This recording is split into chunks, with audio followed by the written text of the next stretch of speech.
and welcome to the Tennis Podcast. I am your singular host of the show, Nick. Your sidekick host, Brandon. Sidekick host, Brandon, at Sidekick host on Twitter, in fact. This is the Tennis Podcast. This is a show where every week we review the latest TV shows. Well, I'm not prepared to do that today, but okay, we'll try. Curveball. This has been a 14-month April Fool's joke where we lull the listeners into thinking we're a top 10 podcast, but psych, fucking idiots. We're actually a TV review podcast starting now. We're going to talk about Real Housewives. That's right. And what we actually talk about is every week, either myself or my sidekick host bring a top 10-ish list on any topic in the entire universe. The other one of us tries to guess without any prior heads up of any kind. Brandon, today is your lucky day. I knew it. Why? You might recall I brought up last week that I sent out a survey to our listeners. Mm-hmm. And by the way, if you are a listener, you should go to tennispod.com/survey. Take that survey to help us improve our show, you selfish animals. Tennispod.com/survey. I asked people, what are the types of lists you want to see more of? The two frontrunners, history, web trends, such as Google, stuff like that. And I got both. 2 in 1 today. Sweet. We're going to put your history skills to the test, Brandy. Okay. Today we're talking about the most viewed Wikipedia pages of all time, specifically in the category of pre-modern people. So what does that mean? Who are modern people? I'm going to tell you. I'm going to read about a paragraph here from Wikipedia. Okay. First of all, Wikipedia is a top 10 website worldwide in terms of traffic. The most viewed Wikipedia pages, literal page views on individual Wikipedia articles. Wikipedia publishes this themselves every year. Mm-hmm. And being one of the best indicators of, quote, what the collective world is thinking about, this list of most Wikipedia pages receives wide attention every year. So the category of pre-modern people includes personalities born before AD 1400 who cannot compete with our contemporaries like Barack Obama and Michael Jackson. The general top 30 list of people includes 24 living people. So in other words, out of the top 30 of all people of all time, 24 are living. Okay. And so yeah, it's an unfair comparison. People who are closer to modern history have a higher weight because there is more information about them. There's a top 30 people, period, list. There's a top list for living people, and then there's a top list for pre-modern people, which Wikipedia defines as anyone born before AD 1400. Let me read you one more thing here. In total, as of October 2019, Wikipedia has articles for 1.6 million individual people. People who lived from the beginning of history until the year 1900, which is 98% of all humans in history, constitute only 12% of Wikipedia page views for people. So again, that's just an illustration of how the data is skewed much more in the favor of living people. And so we're living in the now.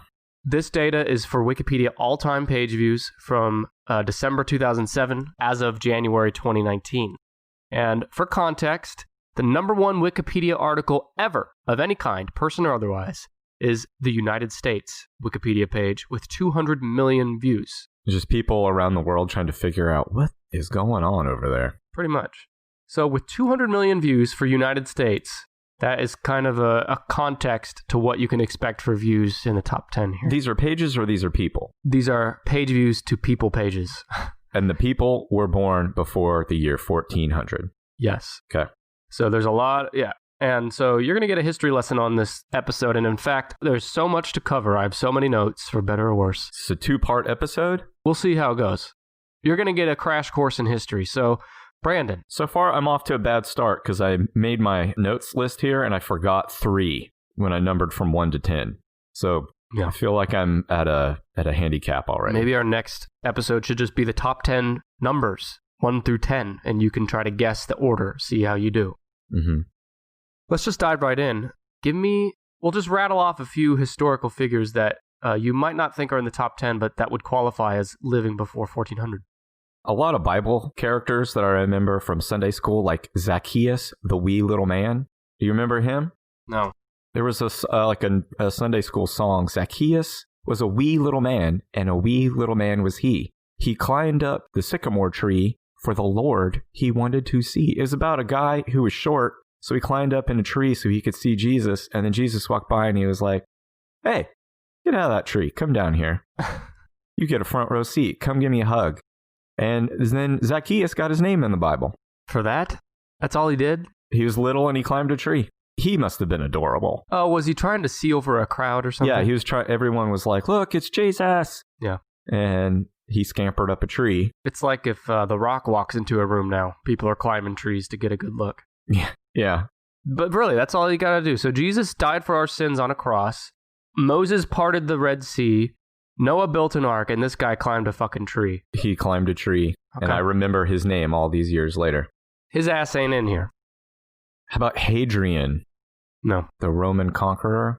Nope. So I actually have the top, I think this is top 50 here. There's a lot of ties, so it's hard to tell. But I believe top 50 here, and he's not in here. I'm going to guess one more. I think should be in the top 10, but might not be. And I'm going to use the pronunciation from Dan Carlin's Hardcore History, Genghis Khan. I'm going to guess that he is one of the most influential people in history, but he is not in the top 10. So let's think about what makes the top 10 real quick. Mm-hmm. This is driven by the amount of times people search for and land on the page for Genghis Khan, right? On Wikipedia. So they could have started on Google, done a Google search for Genghis Khan. Wikipedia is usually one of the first few or been items linked from another page. Right. Or just went to Wikipedia itself and did a search. Right. That could be students writing a paper. It could be old boring nerds like you and I that just like reading history. Want to read, yeah, want to learn. That's basically the measure here. Genghis Khan is in the top 10. Ah, damn. I thought that would be a surprise that, people should be more interested in him, but they're... No, I think you'll actually be kind of impressed with this list. Impressed with people, for the most part, on what they're searching for. Okay, well, I guess I've broken into the top 10 already. Where does old Genghis Khan fall? Old Genghis Khan is number 5. Probably about right where he should be. And I got to tell you that in the top 10, remember the criteria is that they were born before the year 1400. Genghis Khan is the most recent person in the top 10. Oh my God. He lived between 1162 and 1227 AD. Isn't it fucking incredible that they can nail down the exact of years? This guy that was born in a hut covered in fur out in the middle of Mongolia? And they have this shit for almost everyone in here. They have exact years or like within a year or two, and it blows my mind. And by the way, I don't even know how they sort and sift through all this history. We're going to talk a lot about that today, about how like the sources for the knowledge of these people. But there's quite a bit of it that they can like say with with a decent amount of certainty that it's just amazing. Okay, let me tell you about Genghis Khan. So he died in 1227 AD. Mm-hmm. He was born, I don't know how to pronounce this. I'm going to give it a shot. But his birth name was just Temujin. Before you go further, when talking about history of them and pronunciations, again, Dan Carlin's Hardcore History. They are very long. They are very dry sounding, but they are really fascinating. And he's good at all those pronunciations. He's a great storyteller. He talks about a mountain of skulls and cool metal shit like that. So if you're into history, if you've never heard of it, Dan Carlin's Hardcore History probably has a lot more on what we're going to talk about today, but it won't have as many yucks. Yeah, you said he's a great podcaster, but does he talk about hot dogs and killer clowns endlessly? I don't think so. I never heard him mention a butt.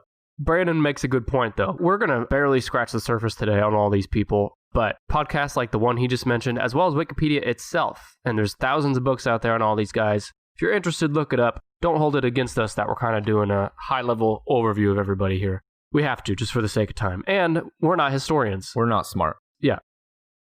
So for each entry here, I have the number of Wikipedia page views of all time for this person, as well as the first 1 or 2 sentences from their Wikipedia article. Mm-hmm.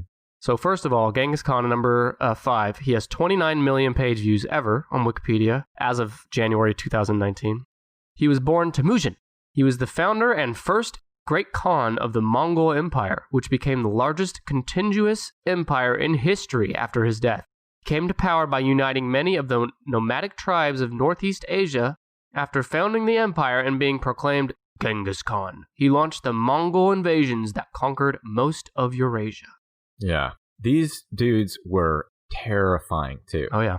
I got some shit on that, but isn't it weird to think, like, the world today, not to discount all the wars and bloodshed that still happens, obviously, but back in this time, like, the name of the game was conquering. Can you imagine, like, you were born out in the middle of, like, Mongolia somewhere, and you have a small tribe, and you're 12 years old, and your whole life has been with this small group of people. You've just started to learn a little bit about how to hunt, and your whole life has been, like, living very close to the earth in this region and living very close to this small group of people. And one day you, like, come out of your tent or whatever, and there's just this horde of guys on horseback. Yeah, no notice. Riding as fast as they can towards you. And you don't, like, your brain can't even process it. And then they just come up and shoot you and everyone you love full of arrows. And you see people chopped up, raped, and dismembered in front of you. Every day of your life was nearly the same until that last day, and the most horrific shit that's ever happened to anybody happened. And all that stuff happened all the time through history. That's when I start reading about it, it makes me kind of like, one, feel really lucky for when and where we live, but also feel like sick to my stomach about how much fucked up stuff used to happen and probably still happens that we don't hear about. The shit that we complain about today does seem pretty small when you think about the things you just said, and when you think about the plentiful bounty of heinous crimes perpetrated by Genghis Khan and his armies. Let me tell you a little bit about that. By the end of his life, the Mongol Empire occupied a substantial portion of Central Asia and China. Known for the brutality of his campaigns, Genghis Khan is considered by many to have been a genocidal ruler. Yep. However, he is also credited with bringing the Silk Road under one cohesive political environment. This brought relatively easy communication and trade between Northeast Asia, Muslim Southwest Asia, and Christian Europe, expanding the cultural horizons of all three areas. So he did some good things. So, yeah, like, boy, he is a mixed bag, isn't he? Yeah. He died in August 1227. And one of my favorite things of doing the research for today, for #NixNotes, was seeing how all these people died, because most of the time there's... It's like you got an infection. Well, that's true. But what I was going to say is that it's a lot of conflicting reports. Mm-hmm. And sometimes they range from, like, a grand, blazing exit to like dying on the toilet. To like stubbing their toe. Let me tell you about Genghis Khan's death. So he died in August 1227 during the fall of Yunchuan, which is the capital of Western Xia. Wait. Xia, how do you say it? I'm going to guess. They had a big party and he chowed down on rotten fruit and milk. There is someone else in the top 10 that's very close to that. Okay. And you're referring to the president, right? What was it? Yeah, I can't remember which president it was. Yeah, you can go back to our episode on the worst presidents in U.S. history and enjoy the answer to that, which I've forgotten. Brandon's bulletins don't really stick with me either. No, they're like Chinese food. The exact cause of his death remains a mystery and is variously attributed to being killed in action against the Western Xia, okay, illness, falling from his horse, oh no, or wounds sustained in hunting or battle. That's it. It's like all of the ways that guys used to die back then. Yeah. Isn't that how Robert Baratheon died? He died in wounds sustained while hunting? Yeah, and it's also how Freddie Mercury died. Hunting for butt. Whoa. Not that there's anything wrong with that. No, that's what he was hunting for. Years before his death, Genghis Khan asked to be buried without markings, according to the customs of his tribe. After he died, his body was returned to Mongolia and presumably to his birthplace of, not even going to try to pronounce it, where many assume he is buried somewhere close to the Anan River and the Burkhan Khaldun mountain. According to legend, the funeral escort killed anyone and anything across their path. Why? To conceal where he was finally buried. Can you imagine just fucking picking berries on some random ass mountain trail and someone just comes up? They're like, we're not going to take a chance.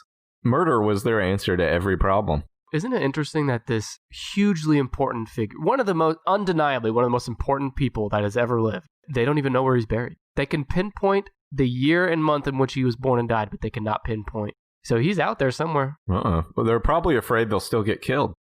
Right. That's all I got on Mr. Khan. For a brief overview, I think he hit the high points. Well, we should end with that at some point in his career, there was a mountain of skulls. I'd say it's a safe bet. No, I know there was. It was mentioned. It's mentioned in one of the episodes of Dan Carlin's Hardcore History series on Genghis Khan. And at some point during his adventures Adventures, yeah. There was tell of a mountain of skulls. And you know what's so weird about that is when I read his Wikipedia article... That's Game of Thrones shit. Yeah, the impression I get from his Wikipedia article, granted, I didn't know the man, but he seemed like he was probably nice and reasonable on a personal level. But fucking ruthless. Yes, like it's like a businessman, right? It's just business. Right. The skulls is to warn others and like there's a rationale behind it. Yeah, he's not like getting excited about it. He's like, this is a... Yeah, well, we're making assumptions, let's be clear. He could have been. But yeah, it's Genghis Khan. Heck of a guy. Heck of a guy, hell of an ass, legend has it. He has one of the longer Wikipedia articles here, too. We know a lot more about Genghis than we do some others in here. Mm-hmm. It's interesting because, again, these are the people that are most sought out and viewed on Wikipedia, and some of their Wikipedia articles are not long at all because there's not much known about them. Right. Interesting. Okay. Give me another guess. How about Aristotle? Yes. What number? 4. 6. Holy shit! You need to go back to second grade, Brandon. Second grade history. Jesus. Number 6, Aristotle. Who was Aristotle, Brandon? Tell the folks at home. Science and math. Honestly, I have known a real answer to that at some point in my life, but all I can tell you right now is like science, math, and astronomy. Okay, Aristotle. Most people have probably heard the name, but you're right. Most people probably don't really remember what he's known for. He lived between 384 and 322 BC. He has 27 million Wikipedia page views. And again, he's number 6 right after Genghis. First lines from his Wikipedia article. Aristotle was a Greek philosopher and polymath during the classical period in ancient Greece. Along with his teacher Plato, he has been called the father of Western philosophy. Oh, philosophy. See, I took intro to philosophy. I probably knew that at some point, but not now. This guy lived before fucking people knew how to wipe their ass. And his shit was so influential that he has traditions named after him, Aristotelian, and he's still talked about to this day. It's crazy. Imagine being that important. That's what people are going to talk about this show, Brandon, in a couple thousand years. I wonder what he wiped with. Fucking, poetry writings. Shit. One of the longest, most information-heavy pages on Wikipedia in the top 10. So here's his writings. You mentioned math and shit. He did some of that. His writings cover many subjects, including... Look at this. This is just a little line on his resume here. Uh-huh. Physics, biology, zoology, metaphysics, logic, ethics, aesthetics, poetry, theater, music, rhetoric, psychology, linguistics, economics, politics, and government. Okay, so no math, but a lot of other shit. Good lord. Little is known about his life. However, he was born in the city of Dedria in northern Greece. His father, Nicomachus, died when Aristotle was a child, and he was brought up by a guardian. I can already see the tweets coming my way about my mispronunciations. Fuck off. Yeah, get over it. Fuck off. At 17 or 18, he joined Plato's academy in Athens and remained there until the age of 37. Shortly after Plato died, Aristotle left Athens and tutored Alexander the Great, beginning in 343 BC. He established... Isn't that... Wait, another thing. Aristotle, he's so big, he's number 6 on this list, but he was also the teacher for someone else who I'm going to guess is, I'm not going to guess it yet, but I will later guess, that is also in the top 10. So these two dudes were just partying, and Plato was hanging out with them too. How do you get all 3 of these huge dudes? There's more too. Those 3 and then others that are and are not in the top 10 were all around at the same time. Sammy Davis Jr.? Yep. I knew it. He's the other one, right? Yeah. In a robe. Though Aristotle... With a martini doing jokes. Are you done? Yeah. Okay. Though Aristotle wrote many elegant treatises... Treatise. I don't know. And dialogues for publication, only around a third of his original output has survived. None of it intended for publication. So he wrote a ton of shit, none of it intended for publication, and of that, only a third has survived. And he's still... It just kind of... I don't know. It just kind of hit me like... the weight of this man's legacy. Part of his diary is what we're talking about here. Yeah. So stuff that he just wrote for fun, for his own, Before people knew they were supposed to, brush their teeth. Before, this guy's thinking about, the deepest philosophy that with principles that survive prominently to this day. You imagine you go, Bill and Ted. Yeah. You get in the phone booth, and you go back and land in front of Aristotle, and you're like, can't believe it's you. I've studied you. We all study you. You've completely influenced the way the people where I come from think and communicate. And then he smiles and his mouth is just full of like chunks of shit in his teeth. And then you're immediately turned off like, oh my God, this motherfucker doesn't know how to brush his teeth. He's naked and he's like a caveman, essentially. They're all just covered in feces, like scratching in the dirt. Well, oh no, we got it wrong. Do you remember in our conspiracy episode, I talked about like a false history? Mm-hmm. I'm not saying I believe it, but it is interesting to think about, like, what if this guy never even existed? And or what if everything he did is actually the work of several other people or one other person and he just got his name attached to it somehow? Like Shakespeare? Yeah. I'm not saying that's what happened here. I'm just talking. But like, it's interesting to think that, you know, as close as we can get to being pretty sure of details like this, nobody really fucking knows. You know what I mean? Like, it's just impossible to have a super high level of evidence and certainty on shit that happened 300 or 400 years before AD. And you know how you go find out what the answers are? You go scratch around in the dirt. Or you listen to this show. That's right. Aristotle, number 6 in the top 10. Okay. I feel like I've got some guesses here, but I don't even have enough for the top 10. So I'm going to start making some. I mentioned Alexander the Great. We just talked about Plato. Is Alexander the Great number 4 on the list? Number 2. Damn. And Alexander the Great is a somewhat controversial entry into this list, and I'll explain why in a moment. Okay. But he's number 2. He was believed to have lived in 356 to 323 BC, not very long. He has 39 million Wikipedia page views, and the first sentence from his page is that he was a king of the ancient Greek kingdom of Macedon. Mm-hmm. During his youth, Alexander was tutored by Aristotle. Yep. Till age 16. After his father Philip's assassination in 336 BC, he succeeded his father to the throne and inherited a strong kingdom and an experienced army. He spent most of his ruling years on an unprecedented military campaign through Asia and Northeast Africa. By the age of 30, he had created one of the largest empires in the ancient world, stretching from Greece to northwestern India. He was undefeated in battle and is widely considered one of history's most successful military commanders. I said he was controversial. I was actually thinking of someone else, so scratch that. Oh. I have more, but I'll pause there. What's your take on Mr. Great in the number 2 spot? I mean, I think that's in the Western world, that's definitely where he lands. I don't really know that much about him. I didn't even see the Goofy movie with Colin Farrell. Oh yeah, I didn't either. Just add it to the list. I got berated and bullied this past week, Brandon, for not seeing all the movies in our top 10 quotes. Yeah, but I think that was a movie, like a shitty movie. Did he ever have war elephants? You know, Brandon, Wikipedia just wasn't clear on the war elephants. Well, I'm about to find out. All right, I'm going to read something else while you do that. Yeah, go on. Alexander the Great founded some 20 cities that bore his name, most notably Alexandria in Egypt. Alexander became legendary as a classical hero in the mold of Achilles, and he features prominently in the history and mythic traditions of both Greek and non-Greek cultures. He became the measure against which military leaders compared themselves, and military academies throughout the world still teach his tactics. He is often ranked among the most influential people in history. He fought war elephants against the people of India. Was Alexander and also Genghis, were they like on the battlefield? I think so. Think about the battle scenes in Game of Thrones.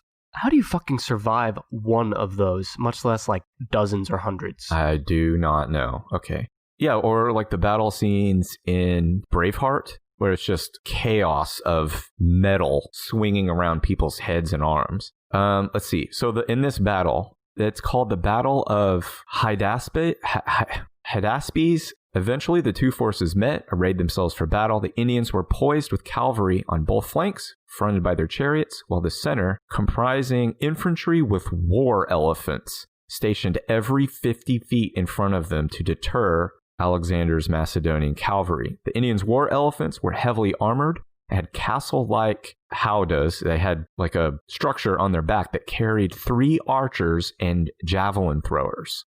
That is fucking nuts. That's intimidating. What would you do if you saw a war elephant with that structure on his back and 3 archers marching toward your bedroom window? Oh, here you go. The leader of the Indians, Porus, eschewing the usual tradition of Indian kings fighting from a chariot, was mounted atop his tallest war elephant. This animal was not equipped with that structure on the back because the king was clad in chainmail armor. Why don't they make TV shows that are just this shit? Why don't they not have the fucking king in battle? Is he really needed there? And by the way, how goddamn scary would it be to be on a huge structure on top of a walking elephant? How about for these guys who had never even heard of an elephant before? Yeah. And there's just a big fucking monster over there with people on it. But then they're like, well, he's a monster, but he's cute. Look at his little trunk. I think if they just took this guy's life, they just took Alexander the Great and said, we're going to put Game of Thrones money into just a straight up historical series on this guy's life, people would watch this shit. Wouldn't it just be Game of Thrones again? That's minus minus the shitty ending? Yeah, I think people would really like that. Yeah. Let me tell you about his death. There's a lot on his death. Okay. On either the 10th or 11th of June, 323 BC, Alexander died in the palace of Nebuchadnezzar II in Babylon at age 32. He did all this shit by age 32.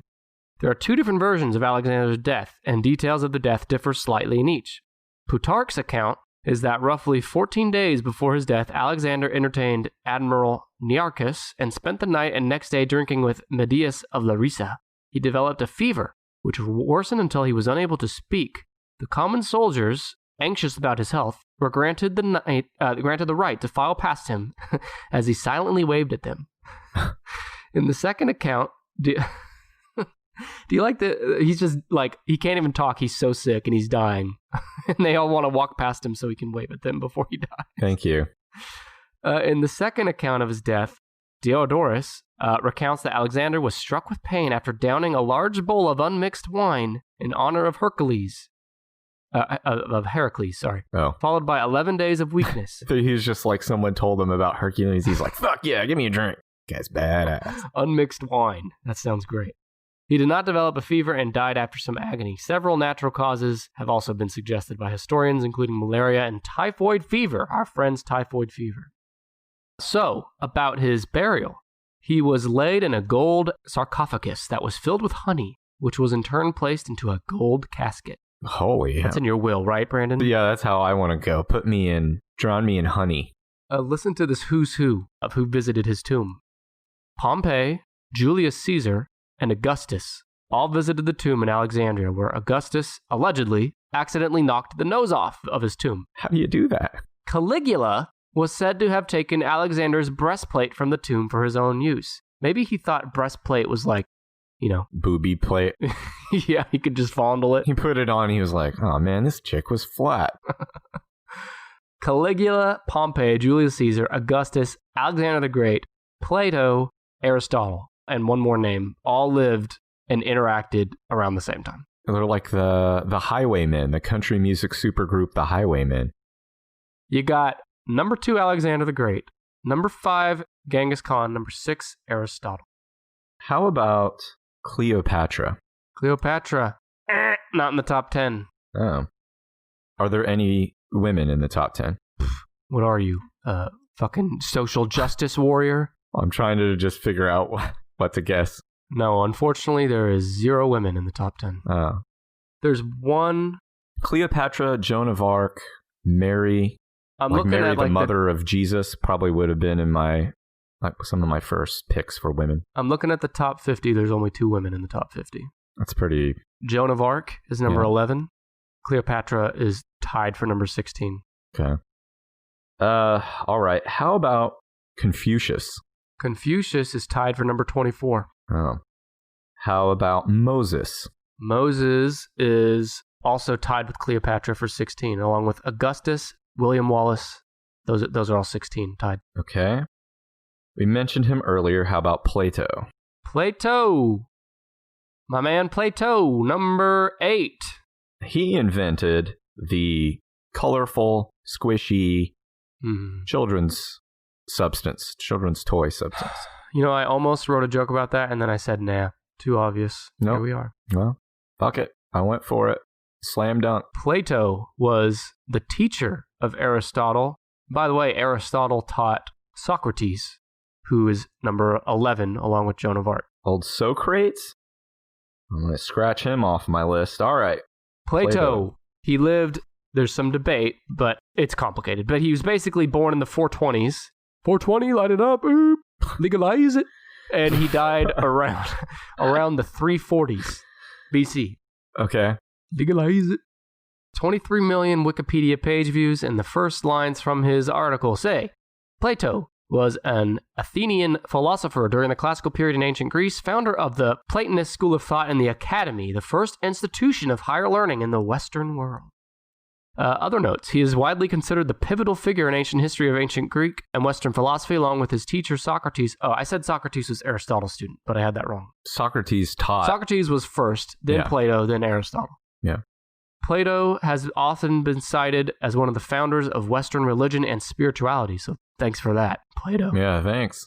Plato was the innovator of the written dialogue and debate and forms of philosophy. Plato is also considered the founder of Western political philosophy, so thanks for that.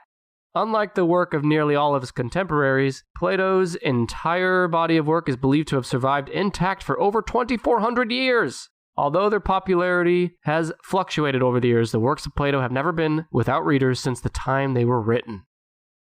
My last line is about his death. Most agree that Plato died in his early 80s, on or near his birthday. A variety of sources have given accounts of his death. One story suggests that Plato died in his bed, whilst a young Thracian girl played the flute to him. Yeah, I'm sure. Is that played the flute to him? Is that a... Play the flute for me, baby. Yeah. Another tradition suggests Plato died at a wedding feast. And according to one other tale, he, quote, simply died in his sleep. So, which one of those, we don't know. That's Plato. Hell of a philosophy guy. Hell of an ass. It's a weird way to, like, ruin somebody's wedding.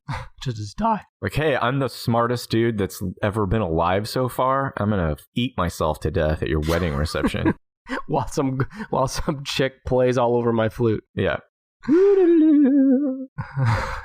Plato said a lot of shit. Can we agree on that? Yeah. You know who else said a lot of shit? A lot of people said a lot of shit in history, and that's why you, the listener, should listen to our newest Patreon bonus episode. It was just published this past weekend. It's called Who Said It? Matching quotes to celebrities and historical figures. Basically, I took 10 quotes, 10 celebrities, and Brandon played mix and match. And here, enjoy a short preview of that new bonus episode. Go through the names again real quick. We got Donald Trump, Kim Kardashian, Adolf Hitler, Mel Gibson, Princess Diana, Jeffrey Dahmer, Stephen King, Dr. Phil, Kermit the Frog, Marilyn Monroe. And Brandon's going to tell me which celebrity he thinks the quote belongs to. Okay? Yeah. All right. Let's start with, if life were easy, it wouldn't be difficult. Who said that? It sounds like the kind of condescending yet vapid thing that Dr. Phil would say to one of his guests. I say that one is Dr. Phil. Hey, you want to spend your Dr. Phil card right here at the front. All right. Because once you assign it to a celebrity, you're sticking with it till the end. I'm being bold. I really feel like that one is Dr. Phil. Although Smell a Cavity is a strong contender for him as well. So then, read me this quote back as Dr. Phil. If life were easy, it wouldn't be difficult. If life were easy, it wouldn't be difficult. And that's how condescending he would say it. Like, how could you not have fucking thought of this before you stepped out here? I'd love for him to say that to a person on his show.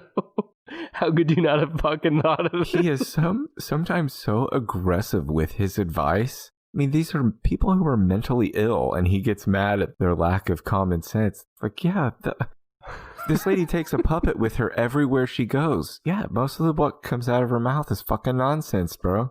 You ready for the next quote? Yes. All right, the next quote. I'm as thick as a plank. Wasn't that cute, Brandon? Did you have fun with that game? I loved it.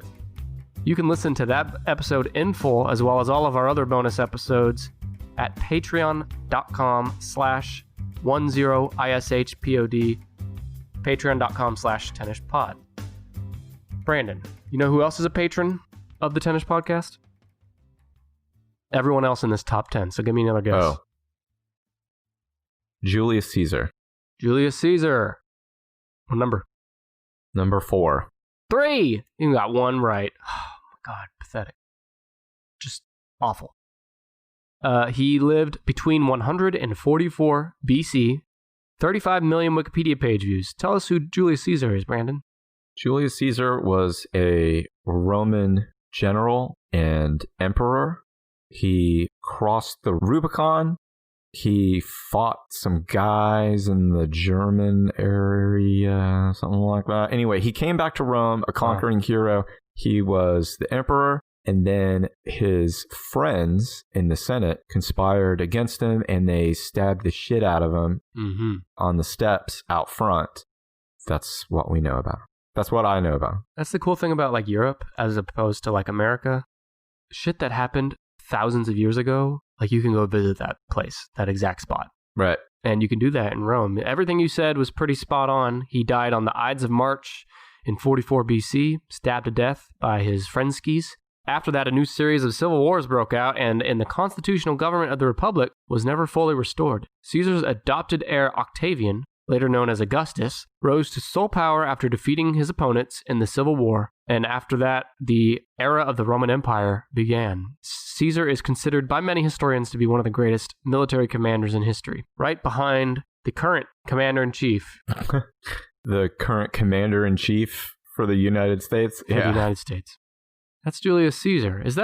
He is like the original Caesar as far as like that name being a thing, right? Yeah, the name for emperor then became Caesar, and that's also where the term Kaiser and the term Tsar are based in. Yeah, if you say so. Well, it is. Okay.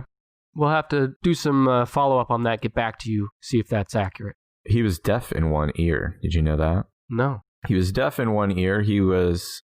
Actually, no, that was from Shakespeare. Was that true, or just in Shakespeare? I don't know. What's your take on Shakespeare? Was his ass a person? Like, was it a bunch of people? Yeah. I have no idea. I've heard it was, but I really, honestly do not know. I haven't looked into it. How do we not know that?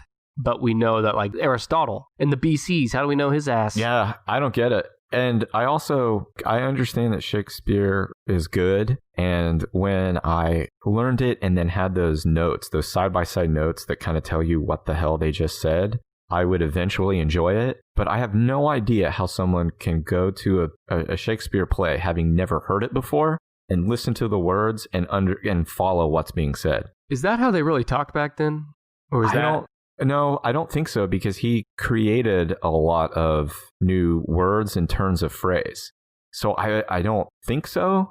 I know that they did speak very differently. I once heard, it was a YouTube channel where they tried to recreate what the English accent would have sounded like at the time of Shakespeare and read some of his works, like the same way you would have heard it in the Globe Theater, and it was completely incomprehensible to me. But even spoken in modern day plain English, I still cannot follow. I get a lot of feedback from our listeners about that with you. About how stupid I am about Shakespeare? No, about how stupid you are at speaking English. Oh, well, this is more about understanding. I agree with what you said, though. It's very difficult to get into, but his work has survived hundreds of years. So who are we? There you go. That's Shakespeare for you. Let me tell you some heavy hitters here that you might be surprised to learn are not in the top 10. You've already said a few of them, like Cleopatra, Socrates, Moses, Confucius, Charlemagne, Achilles, Joan of Arc. Was Galileo before 1400? Yes, I think so. Okay. I wrote him down. He's not in the top 10? No, not in the top 10. No Marco Polo. No Homer of the Odyssey and the Iliad, although I know there's a discussion on whether he was one person as well. And my biggest surprise, King Tut was not in the top 10. I had him written down too. And Joan of Arc, I think I missed her, but Joan of Arc not in the top 10. She was actually born in 1412, but she's still included on the list. So you're missing 9, 10, 7, 4, and 1. Well, is Ramses on there? No. How about Copernicus? Nope. Copernicus. We're getting in trouble here. How about Herod? No. How about, David? No, David's tied for 29. Oh, God. All right. Well, I got a bunch scratched out here, so I got to go with one that I was kind of saving. Show me Jesus. Show me Jesus. What number? I'm going to guess number 1. Number 1. Jesus. Now, it says he was born in 4 BC. How does that work? Because isn't AD based on his birthday? Thought it was. Well, it says he's born in 4 BC, and he died in either 30 or 33 AD.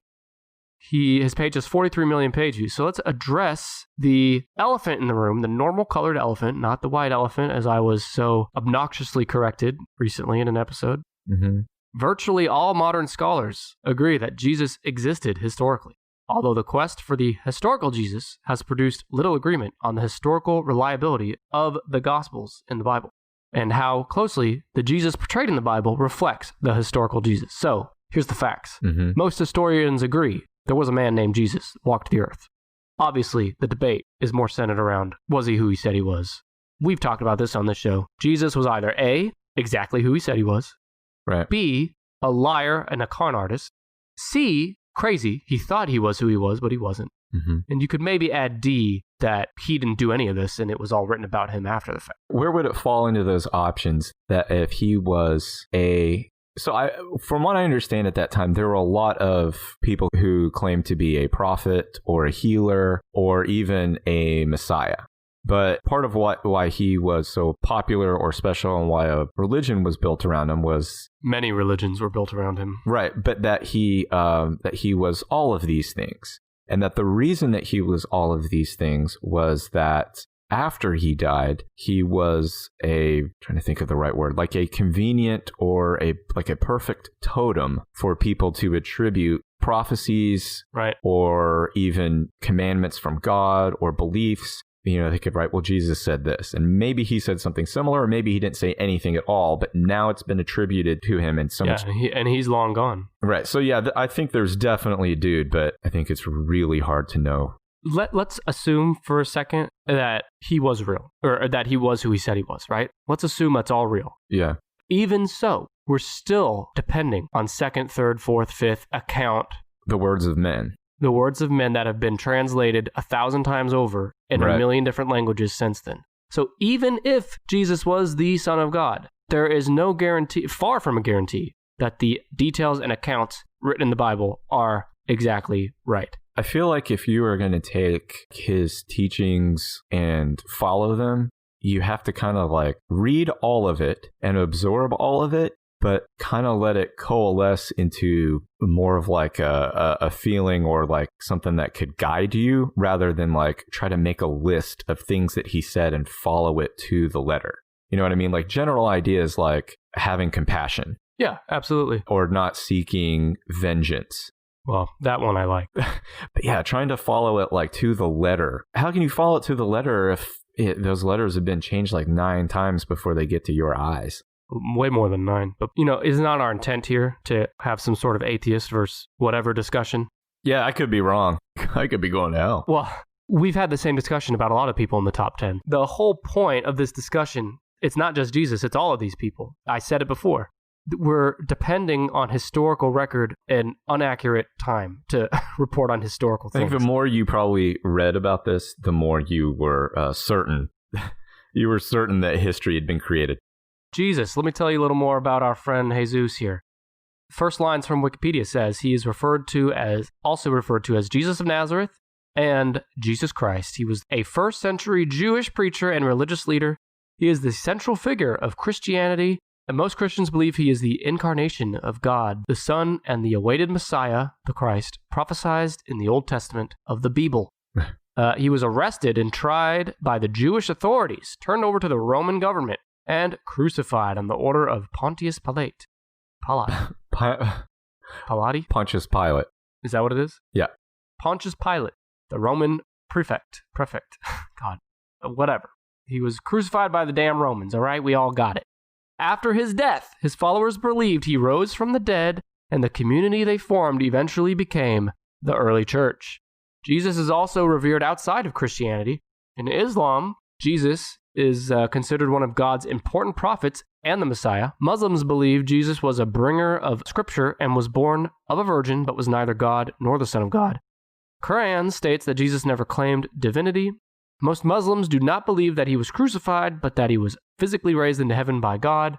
Like, why make that distinction, by the way? Yeah. Just because somebody wrote it differently, right? I mean, that's all. No, I like this story, but just let him have it. Yeah.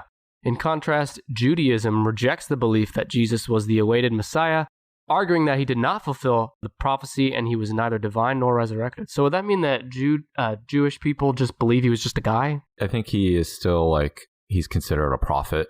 I don't think they believe he was of God or the Messiah. Has anyone ever confused you as a prophet or Messiah, Brandon? No. Oh, that's interesting. No. I don't think he was a white dude with blue eyes. Well, that's a fact. Yeah, well, I see a lot of paintings and pictures of him looking... A lot of those right-wing baby boomers would absolutely reject the idea that he was anything but what they see in those paintings. Yeah, I think he was... I guarantee you Donald Trump believes... that he looks like Thor from the Marvel movie. Yep, you got it. Yeah, he was probably a skinny fella because he was outside all the time and he did a lot of walking. He wandered around and he was also a carpenter. So the work he did was like very labor intensive. So he was probably thin and sinewy. It's a word I didn't expect to hear today. Kind of like leathery skin from being outside all the time. Probably looked a little older than his early 30s. These people that he like touched their face to heal them or whatever. Mm-hmm. What if they were ready to be healed and then they saw his leathery old hand coming toward their face and they're like, maybe never mind, Jesus. I think no matter what your stance is on religion, Jesus is a good guy. That's a good guy all around. Unless he was a con man. I don't think so. So you think that he believed it then? Or that it was real? I don't think he was trying to trick people. I think people may have just attributed some things to him that maybe he didn't say. Like, he probably didn't go, like, super hard in the paint on, like, I am the only way to God. He probably said something kind of similar, but then, maybe they twist things later to be like... Well, like, think about all the people he healed. Are you saying that stuff, like, probably didn't even happen either? It was just written about later? Yeah, for instance, after he was arrested... the priests and the scribes who interrogated him and put him on a trial, they were trying to ask him questions and stuff, and somebody slapped him, and he still didn't speak. They asked, "Are you the Messiah, the Son of the Blessed One?" And he replied, "I am."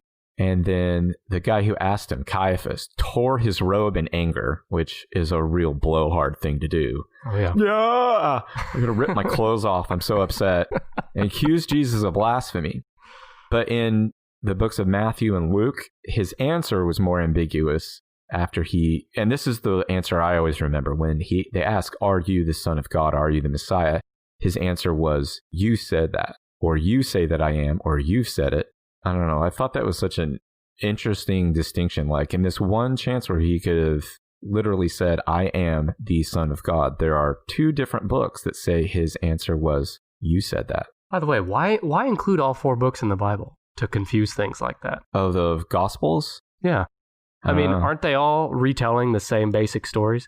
And, there's hundreds of books that were left out of the Bible, or dozens at least. Yeah. And so they could have just left out a few of those. It's an interesting choice. I'd like to talk to the editor of the Bible. Of the Bible. It is, regardless of where one stands on the validity of, Jesus as Christ, the things that were written about him, regardless of the intent, have changed the course of history more than anything else, probably. And at least in the last 2,000 years. More blood and more love. No, it's weird. Like, no one has probably caused more bloodshed or more, like, compassion. Yeah. Interesting guy, that Jesus. Give me another guess in the top 10. I can give you a pretty big hint if you'd like. Well, let me think here. Before 1400, you said no William Wallace. How about, who was the Magna Carta guy? King James. He's not in the top 50. Oh, hell. Yeah, I need a hint. Jesus was considered by many to be a prophet. Oh, Muhammad. Number 4. Muhammad. So does that mean Jesus is better than Muhammad because he's higher on this list? I don't know. All right, I'm joking. Muhammad lived between 570 and 623 AD, 34 million Wikipedia page views, and according to Wikipedia, Muhammad was an Arab religious, social, and political leader and the founder of Islam. According to Islamic doctrine, he was a prophet sent to present and confirm the monotheistic teachings preached previously by Adam, Abraham, Moses, Jesus, and other prophets. Mm-hmm. He is viewed as the final prophet of God in all the main branches of Islam, though some modern denominations diverge from this belief. He was also a heavyweight champion boxer. I know very little about Muhammad. Let me tell you about him. He united Arabia into a single Muslim polity, with the Quran as well as his teachings and practices forming the basis of Islamic religious belief. The revelations that Muhammad reported receiving until his death form the verses of the Quran, regarded by Muslims as the verbatim word of God on which the religion is based. So I know some people say that about the Bible too, but less so, I think, that the Bible is the literal verbatim word of God, whereas that is the belief with the Quran. Muhammad was an orphan by the age of 6, raised by various family members. Eventually, he gathered an army of 10,000 Muslim converts and marched on the city of Mecca. The conquest went largely uncontested. So think about the difference between that and Jesus. Jesus never marched an army into anywhere. But Muhammad did. He marched 10,000 Muslim converts into Mecca. Conquest went largely uncontested, and Muhammad seized the city with little bloodshed. In 632, a few months after returning from the farewell pilgrimage, he fell ill and died. By the time of his death, most of the Arabian Peninsula had converted to Islam. That's it. But it's fascinating that, Jesus had this very dramatic exit. Mm-hmm. Muhammad had a dramatic conquest of the city of Mecca, but his death was extremely unremarkable. How did he die? He fell ill and died. Oh. And again, we're barely scratching the surface here on Muhammad. I guess that's it. Did he ever chop off anybody's head? Yeah, couple. Jesus didn't do that. No. He kind of shook a whip at some people in that market. There's another prophet in the top 10. Paul. No, was he a prophet? What was Jesus's... An apostle? Yeah. He was a disciple. Disciple, that was it. No, he didn't follow Jesus. I don't think he ever met Jesus. It was a few years after he died. Yeah, St. Peter is tied for 29 on this list. Peter, yeah. He is... wait.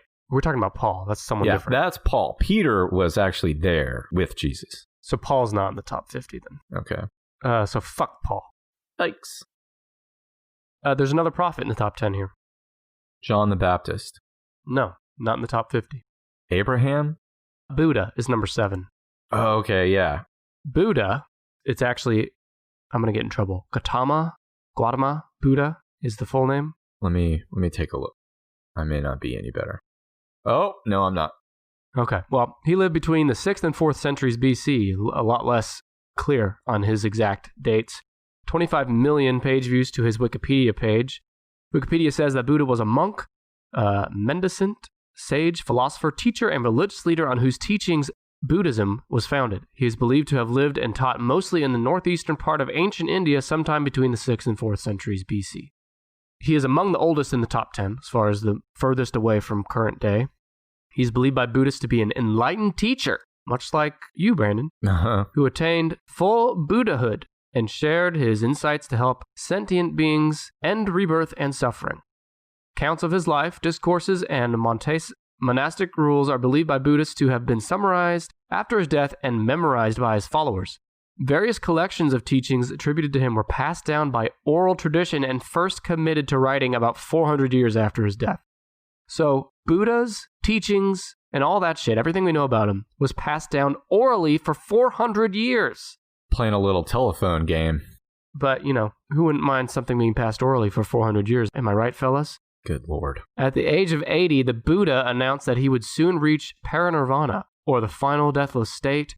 I think that was between Nevermind and in utero, and abandon his earthly body. After this, the Buddha ate his last meal. I love the detail here on this next paragraph. Mm-hmm. We can only pinpoint his existence to a 200-year period, but we know to the fucking T what his last meal was. The Buddha ate his last meal, which he had received as an offering from a blacksmith named Kunda. Falling violently ill, Buddha instructed his attendant Ananda to convince Kunda that the meal eaten at his place had nothing to do with his death, and that his meal would be a source of the greatest merit as it provided the last meal for a Buddha. The precise contents of the Buddha's last meal are not clear due to variant scriptural traditions and maybe 400 fucking years of the telephone game. However, most believe that the Buddha was offered some kind of pork. Uh-oh. Others say he was trichinosis. Also offered a truffle or some other mushroom. Something hurt his tummy. That's Buddha number 7 in the top 10. 10-ish patron Buddha.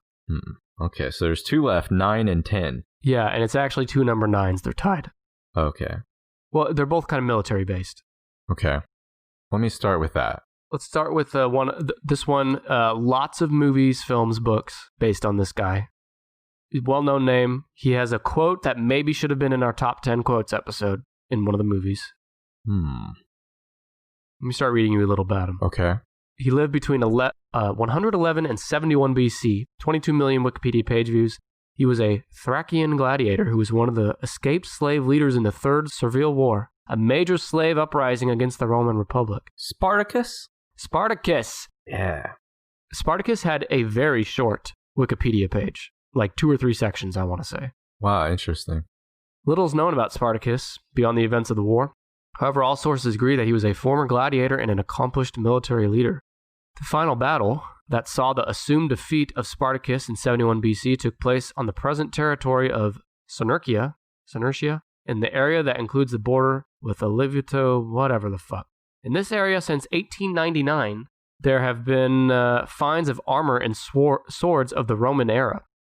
But Plutarch and a few others claim that Spartacus died during the battle, but no body was ever found. 6,000 survivors of his army were crucified, lining the Appian Way from Rome to Capua. Holy hell. 6,000 crucifixions. You know, even if you want to do that because you hated these guys, it's just a lot of work. God. Just building the crosses is a lot of work. Like, didn't they have that in Game of Thrones where people were crucified or, like, just the endless screaming and suffering? How metal and messed up is that? Metal, yeah. That's the word I thought of too, Brandon. But think about all the overtime those crucifiers had to put in. 6,000 of the some bitches lining. They had to build the cross, carry the cross to the spot. A lot of post hole diggers used. Nail the motherfucker to the cross. You know, rest in peace, his soul, whatever. And then dig a hole, stand the cross up like a fence post every few miles for however many miles. It's a lot of goddamn work. And they had people doing this shit instead of like building, you know, sanitation or buildings and shit and wherever the hell. They're wasting time crucifying people. So I've never seen Spartacus. I guess I need to. Did you know? Tell me if you knew this. I had no idea that the film Spartacus was based on a novel by Howard Fast, but it was directed by Stanley Kubrick. Yep. I did know that, and despite that, I still haven't seen it. That shocks me, Brandy. The phrase, "I'm Spartacus," from the film has been referenced in a number of other films and commercials. In modern times, Spartacus became an icon for communists and socialists. Karl Marx listed Spartacus as one of his heroes. And how can this guy be a hero when, like, all we know about him is that he fought in wars and died? Karl Marx described him as one of his heroes, described him as the most splendid fellow in the whole of ancient history and a great general, a noble character, real representative of the ancient proletariat. I don't know why this guy is top 10. I mean, I know it has to be because of the movie. I'm not saying he wasn't important. I think the idea of him being a slave and then leading a revolution and an uprising is probably like a very inspiring idea. Well, I read when I was skimming his page, I saw that there was a lot of debate on whether he really was part of that, whether or not he was actually leading a slave rebellion. Again, it's all just some hogwash that somebody made up. Some Hollywood writer wrote it. Yeah, it says, no historical account mentions that the goal was to end slavery. There you go. Fraud, Spartacus, huh? Did he even exist? So there's someone who is tied for him. Yeah. And it's also a military based. It's closer to an Alexander the Great type, where he was a ruler. Mm-hmm. This is the one I was thinking of earlier when I said Alexander the Great was controversial. Okay. This guy's controversial because there's a lot of debate. There is truly a lot of debate whether he is a real person or not. Is he Greek? No. Or Roman? Nope. I'm out of guesses. This one's tough. All right, I'll read you some. He lived between the 5th and 6th centuries, 22 million Wikipedia page views. He was a legendary British leader who, according to medieval histories and romances, led the defense of Britain against Saxon invaders in the late 5th. King Arthur? King Arthur, tied for number 9. The details of his story are mainly composed of folklore and literary invention, and modern historians generally agree that he is unhistorical. In other words, he didn't actually exist. Okay. Despite that, he's still number 9 here. King Arthur. He is among the oldest figures in the top 10. Oh, lived to be the oldest. No, what I mean is he's the furthest away from modern times. The most ancient, I guess, in the top 10.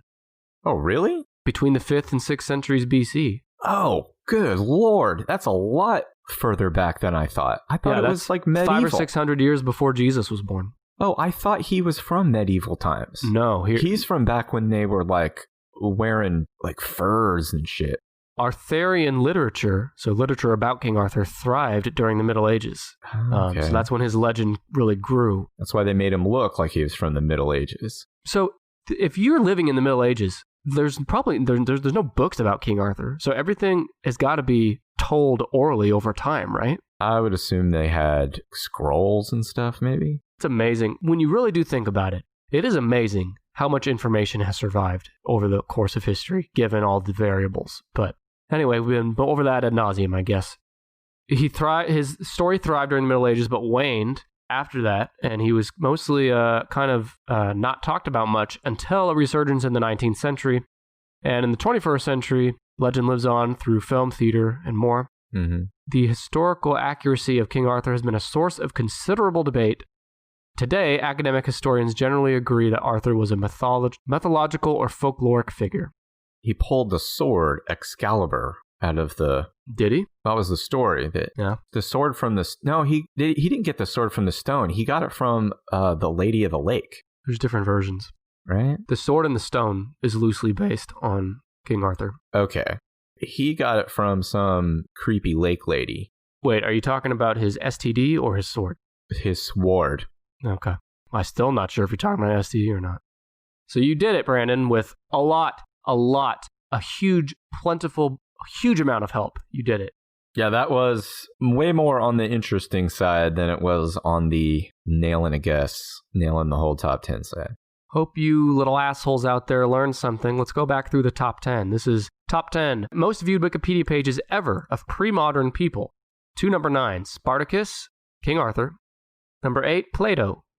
Number 7, Buddha. Number 6, Mr. Aristotle. Number 5, Genghis Khan. Number 4, Muhammad. Number 3, Julius Caesar. Number 2, Alexander the Great. Number 1, the man himself, Jesus. Hell yeah. That was fun, right? Yeah, that was a good one. A little different. Thanks for listening, everybody, and I want to let you know that what you're listening to now is episode 63. Episode 65 is coming up, and it's going to be a Q&A episode, just like episode 25 and 45 were.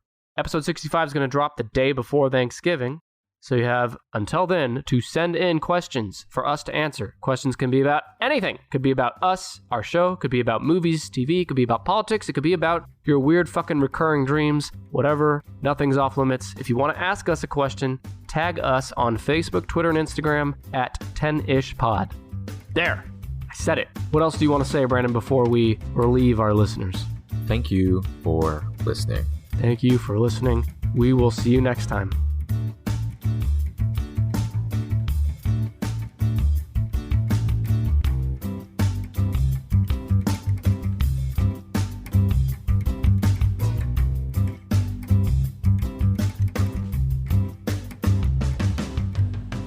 We'd like to thank Kevin MacLeod for his song Hackbeat, which we found on incompetech.com for the official 10ish podcast theme.